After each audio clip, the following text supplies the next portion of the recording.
Hello, and welcome back to the next episode of Couples HQ Daily Podcast, helping you keep your love and romance alive for the long term.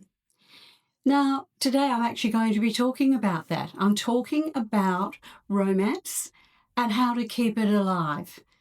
It's one of the hardest things in long-term relationships. Some people, few of them, talk about it and say they had no trouble keeping it alive. And others say, well, it got by. So what I thought I'd talk about is how can you keep it alive if you're consciously approaching it that way? Because you're challenged by everything in life, with life's pressures, busyness, families. How do you do it? And you've got different attachment styles, different values, different interests even to the point where you have different time schedules. One might be a night worker, one might be a day worker. And I work with a lot of people in hospital settings, lots and lots of people in hospital settings, emergency workers, lots and lots of surgeons who are on that sort of schedule, hardly get to see each other.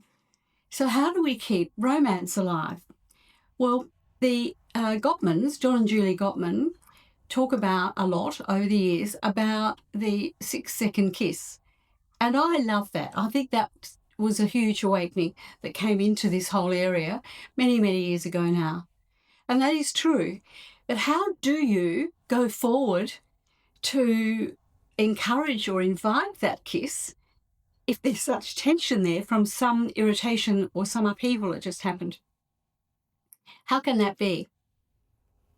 So, well, you probably know if you're listening to this that it's extremely difficult.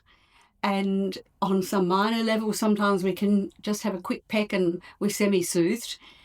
But on the more everyday level, rushing around, taking kids here, there, everywhere, the different schedules you're on, whatever, it's extremely difficult to find enough inner calm to soothe yourself and step into a comforting, comfortable, belonging space with each other, even if it's for a peck, let alone a 6-second kiss.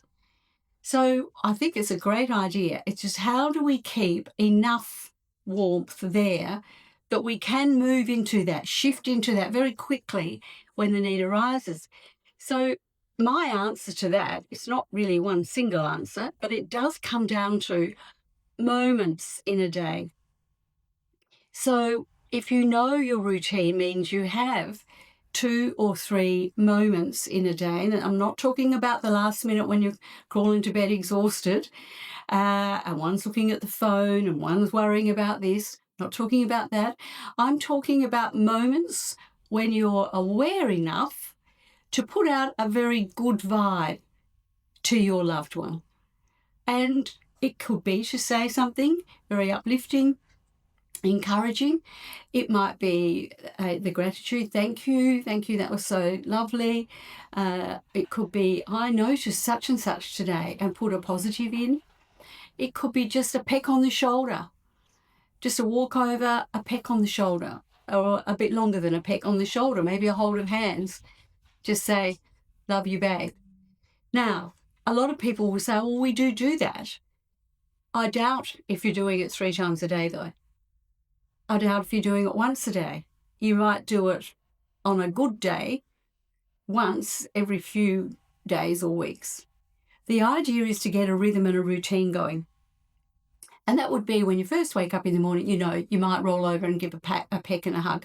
But most of my couples, one's out of bed way earlier than the other, up and gone, and there's no room for that. And then they're running. One's off to the gym, one's off to work, one's getting kids organised. It's to build into that a little space so that you know pretty well you're on high alert for when your loved one steps into your space or you step into his or her space. Make it warm and loving. Even if you've had a little bit of a scuffle in the morning, just something that was a bit bickery, just say, step in. And even just a touch on the hand, I say to a lot of my couples, hold the hand lightly, the fingers lightly, and just run your fingers through the palm of their hand. Just lightly, that's enough. Moments. So that's what I'm talking about. I know it seems probably a tall ask when tensions are there, but usually after some sort of upheaval, it's not long in a couple that's perpetuating and practicing these moments to keep emotional warmth alive that you can slide in and give reassurance and settle and soothe the situation. That's what we're talking about. So that's how we are looking at, from my point of view, over 6,000 couples now, 30 plus years working with couples. That has been probably the most successful way that I've come across to keep romance alive. So on that note, I'm going to sign off. Thank you for watching again. Dee Tozer, the Couples Master Coach.